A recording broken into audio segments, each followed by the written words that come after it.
I've got some handling upgrades that I'm going to be installing on the BRZ in this video, and then we're going to go test the car to find out if it's actually any faster at the racetrack. Plus, we've got one of my favorite Catback exhausts from AWE that I'm going to be installing as well.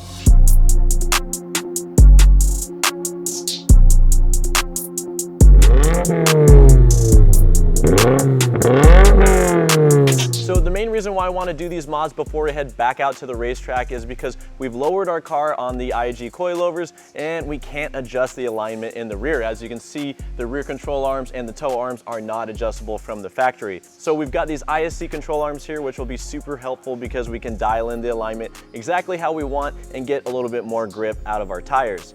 These are super nice. They've got sphericals and they also are made out of billet aluminum, so they're super lightweight.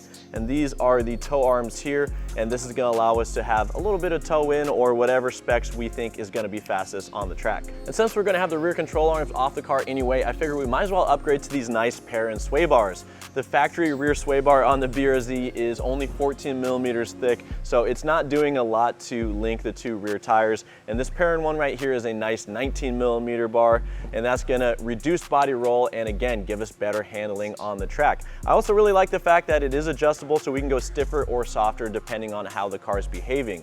Then in the front we have the 22 millimeter front sway bar from Perrin we're also going to be installing, which is a nice upgrade over the factory 18 millimeter front sway bar.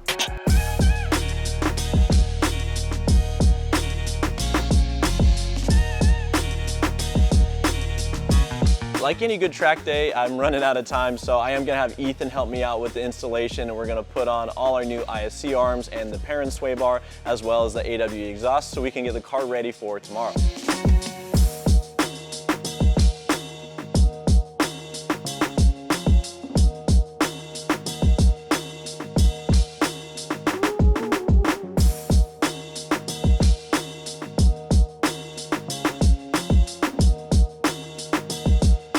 Ethan did an awesome job installing the ISC lower control arms and tow arms. Now it's time to install the exhaust. And like I said earlier in the video, we have an AWE track system that we're going to be installing.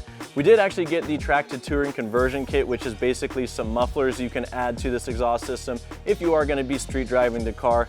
But one thing I really like about the AWE exhaust is they're fully adjustable with these slip joints, so you can really make it fit exactly how you like. So we went with the chrome tip option, but there's also diamond black tips available depending on the look you're going for. So with that said, let's go ahead and get this installed on the car.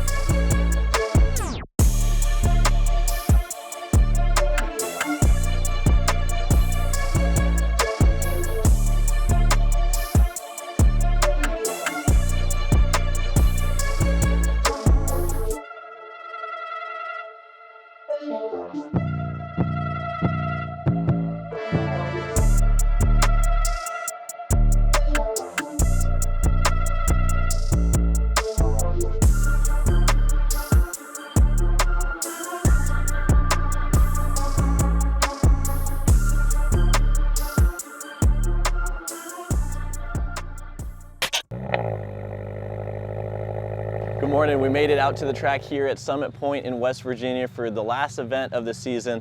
I finally got the car aligned very late last night. Dylan was helping me with that, so I didn't get too much footage of it, but we did give the car a nice alignment. We've got about -3 degrees of camber in the front, -2.8 degrees of camber in the rear, a slight amount of toe in the rear, and 0 toe front. So really nice that we had all those adjustable arms. Go. But weather's looking really nice, so we should have some great conditions to lay down a good lap time.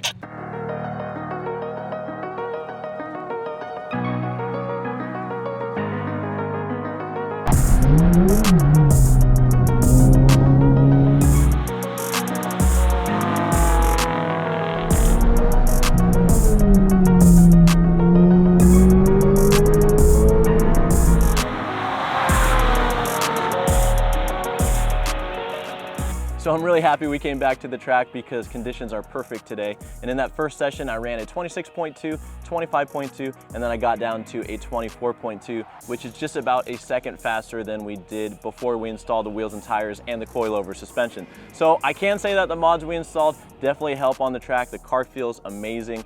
The only issue I did have is a little bit of tire rub in the back, so we're gonna tighten up the coilovers so that that won't happen on those high-speed corners.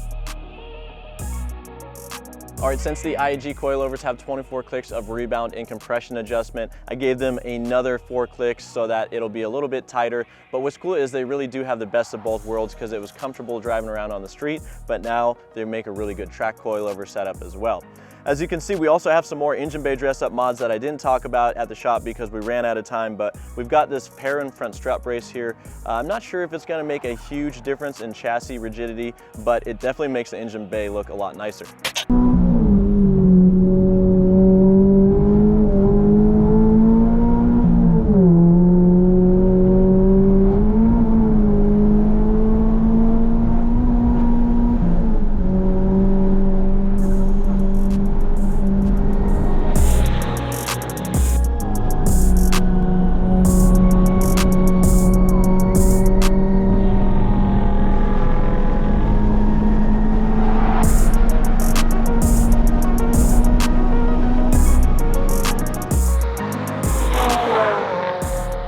So I'm done with the second session, and surprisingly, I got the exact same time, a 124.22. So I don't know how it happened, but the car is very consistent, and I think that's just kind of where I'm at today as a driver as well. I really don't want to push my luck, so I think we're gonna call it here.